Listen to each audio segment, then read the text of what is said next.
আসসালামু আলাইকুম। দেশ বিদেশ টিভি থেকে হুসেন বলছি, আমার চ্যানেলে সবাইকে স্বাগত।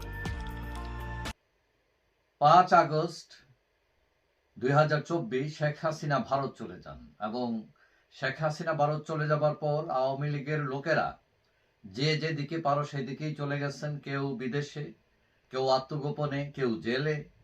এই অবস্থায় দলকে আবার সুসংগঠিত করার জন্য তাদের একটা ফেসবুকে তাদের একটা ভেরিফাইড পেজ আছে আওয়ামী লীগের, এবং সেখান থেকে বিভিন্ন কর্মকাণ্ড পরিচালিত হয়।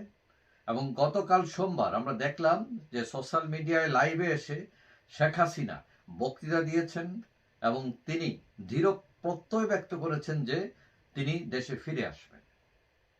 এবং সেই অনুষ্ঠানে তিনি দুইজন সাধারণ মহিলার সাথে কথা বলেন, এবং তারা হচ্ছেন যে পুলিশ যারা নিহত হয়েছেন, দুইজন পুলিশের সদস্যের বিধবা স্ত্রী, এবং তারা তাদের সমস্যার কথা তুলে ধরেন এবং শেখ হাসিনা তাদেরকে ধৈর্য ধরতে বলেন এবং বলেছেন যে তারা সাহায্য করবেন তিনি, তবে একটু সময় লাগবে।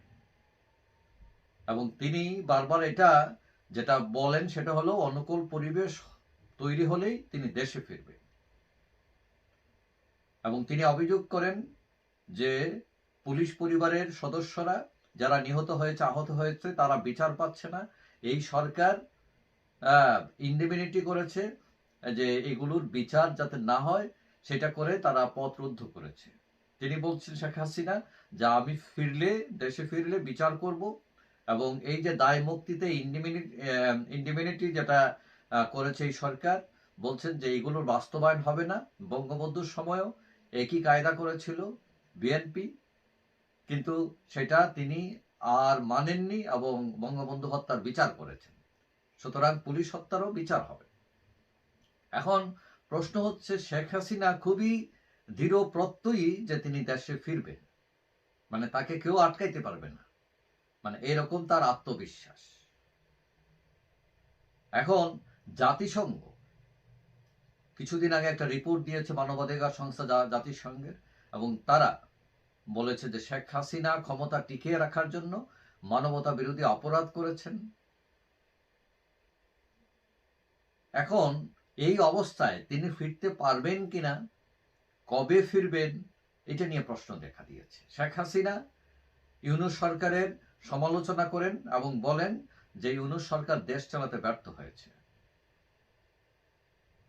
এখন শেখ হাসিনা যে দেশে ফিরবেন বলছেন, তিনি যে আত্মবিশ্বাসী, কিন্তু সেটা কিভাবে, কি কারণে তিনি মনে করেন তিনি ফিরতে পারবেন? কারণ ইতিমধ্যেই 250টার উপরে মামলা হয়েছে তার উপর। তার নেতা কর্মীরা কেউ আত্মগোপনে, কেউ জেলে, কেউ বিদেশে খুবই করুণভাবে জীবনযাপন করছেন। অনেক কর্মী যারা টাকা পয়সা কামাতে পারেন নাই, যারা কাজ করতে পারছেন না, অনেকের পড়াশোনা, যে শিক্ষা জীবন সেটাও ব্যাহত হচ্ছে, কলেজ বিশ্ববিদ্যালয়ে যাইতে পারে না, পরীক্ষা দিতে পারছে না। এখন এই অবস্থায় তিনি ফিরে আসবেন কিভাবে এবং আদৌ ফিরতে পারবেন কিনা, এটা প্রশ্ন। তবে বঙ্গবীর কাদের সিদ্দিকী গতকাল একটা ইন্টারভিউ দিয়েছেন, তিনি যেটা বলছেন যে শেখ হাসিনার ফেরা নিয়ে তিনি বলছেন যে তিনি ফিরতে পারেন। অর্থাৎ তিনি এটা বোঝাচ্ছেন যে আমাদের এই পৃথিবীতে এখন অনেক বড় শক্তিশালী রাষ্ট্র আছে, তারা চাইলে ক্ষমতায় বসিয়ে দিতে পারে। তবে তিনি বলছেন যে তিনি ফিরতে পারেন শেখ হাসিনা, কিন্তু তিনি সেটা বিশ্বাস করেন না। এখন আওয়ামী লীগের অনেকেই বিশ্বাস করেন যে শেখ হাসিনা ফিরবেন, কিন্তু যারা সাধারণ মানুষ তাদের কেউ কেউ মনে করেন যে আওয়ামী লীগ ফিরবে, এটা গ্যারান্টি রাজনীতি। কারণ তো আওয়ামী লীগ বিরাট এক দল, মানে এটাকে আটকানো মানে সম্ভবই না। যে আজকেও আমরা দেখছি যে ওই যে নতুন নোট ছাড়া হচ্ছে বাংলাদেশ ব্যাংকে, সেখানে কিন্তু শেখ মুজিবের ছবি থাকবে। মানে আওয়ামী লীগ, বঙ্গবন্ধু, শেখ মুজিবুর রহমান, এগুলো বাংলাদেশের ইতিহাসের সাথে সম্পৃক্ত, এবং এটা চাইলেই কেউ ফু দিয়ে উড়িয়ে দিতে পারবে। যার ফলে অনেকেই বিশ্বাস করেন, মনে করেন যে আওয়ামী লীগ ফিরবে, এটা 100% গ্যারান্টি, কিন্তু শেখ হাসিনা ফিরতে পারবেন কিনা এটা অনেকটা অনিশ্চিত। বিশেষ করে তার যে বয়স এবং তার যে কর্মক্ষমতা, মানে জোর করে তো রাজনীতি করা যাবে না। হ্যাঁ, শরীরের উপর তো মানুষের দখল নেই। সুতরাং এইসব নিয়েও মানুষের সন্দিহান আছে। তারপরও কেউ কেউ আশা করেন যে তিনি ফিরবেন। যাই হোক, সবাই ভালো থাকবেন। আশা করি দেখা হবে অন্য কোনো ভিডিওতে ইনশাআল্লাহ। আল্লাহ হাফিজ।